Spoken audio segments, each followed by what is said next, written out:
Because the federal Okay.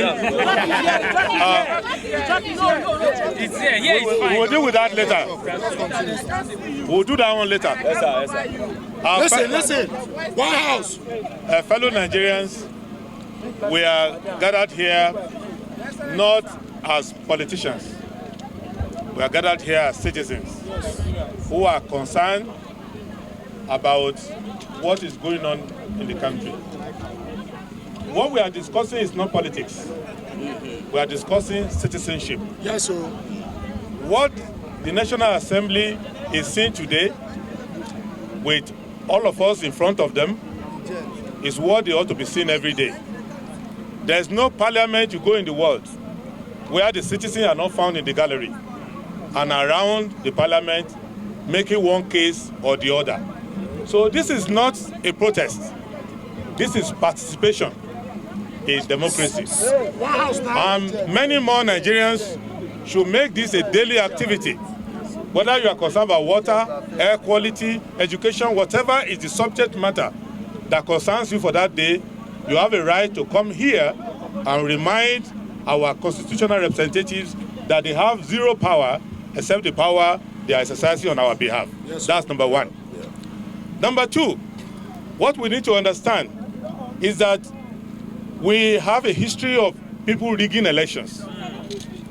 But what the present administration is doing, and the National Assembly is enabling them to do, is that they are not content to rig elections.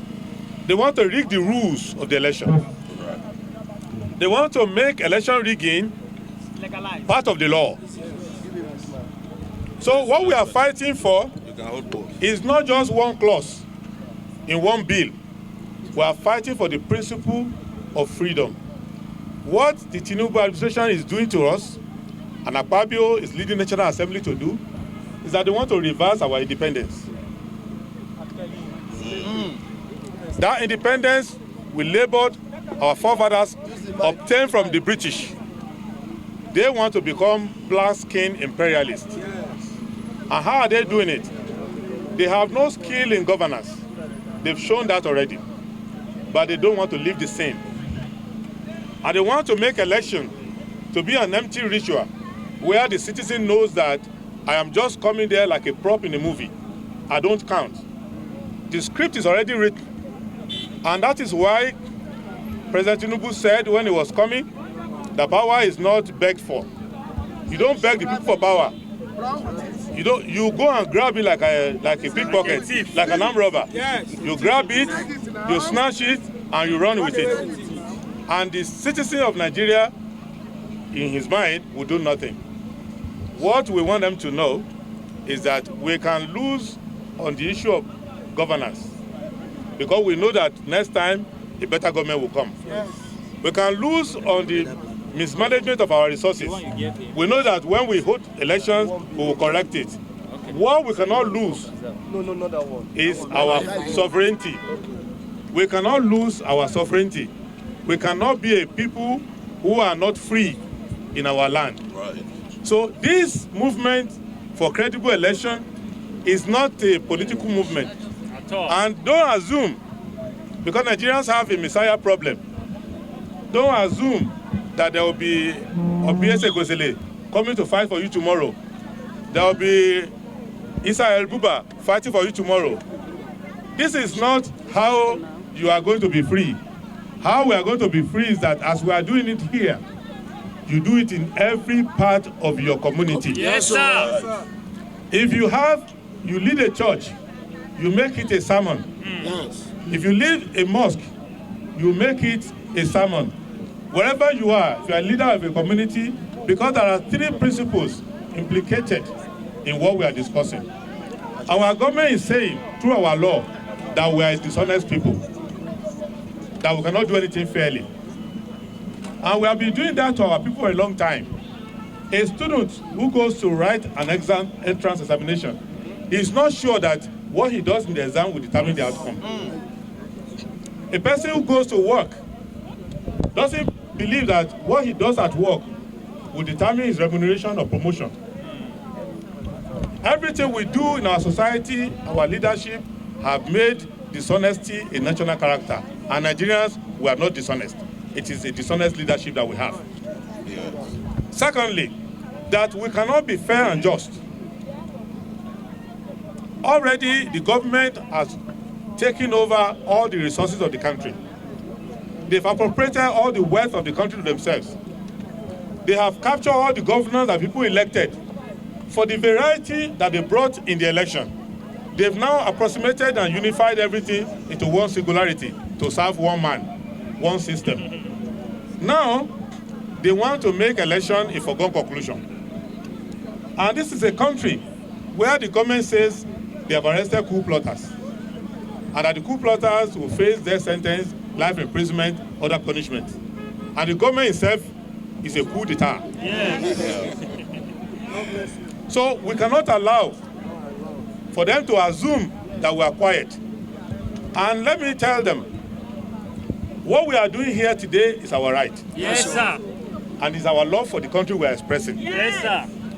They cannot be too sure that every part of Nigeria will continue to wait and protest peacefully like this.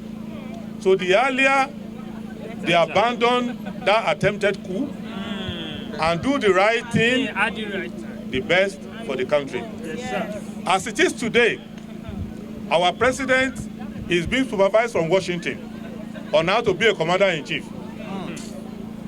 And is being supervised from France on how to manage the economy.